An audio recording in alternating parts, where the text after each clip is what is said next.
ஏற்றாய் சந்நியாசம் 18 வயதுக்குள் எழுதியதோ ஏராளம் 38 வயதுக்குள் தேசமெல்லாம் சஞ்சாரம் 48 வயதினிலே சேர்ந்தாயே கைலாயம் 48 வயதினிலே சேர்ந்தாயே கைலாயம் ஆதிசங்கரா ஞான ஜோதி சங்கரா ஆதிசங்கரா ஞான ஜோதி சங்கரா ஆதிசங்கரா ஞான ஜோதி சங்கரா ஆதிசங்கரா ஞான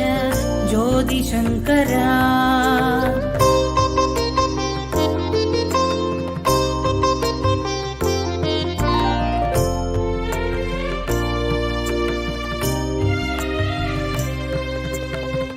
உள்ளார்ந்த அன்போடு உலர்ந்ததொரு கனி தந்த நல்லாளாமூதாட்டி அவள் அன்பை பாராட்டி கனகமழை பொழிந்திடவே செய்தாயே அற்புதமே கனகதார ஸ்தோத்திரமாய் யமக்களித்தாய் பொக்கிஷமே கனகதார ஸ்தோத்திரமாய் யமக்களித்தாய் பொக்கிஷமே ஆதிசங்கரா ஞான ஜோதி சங்கரா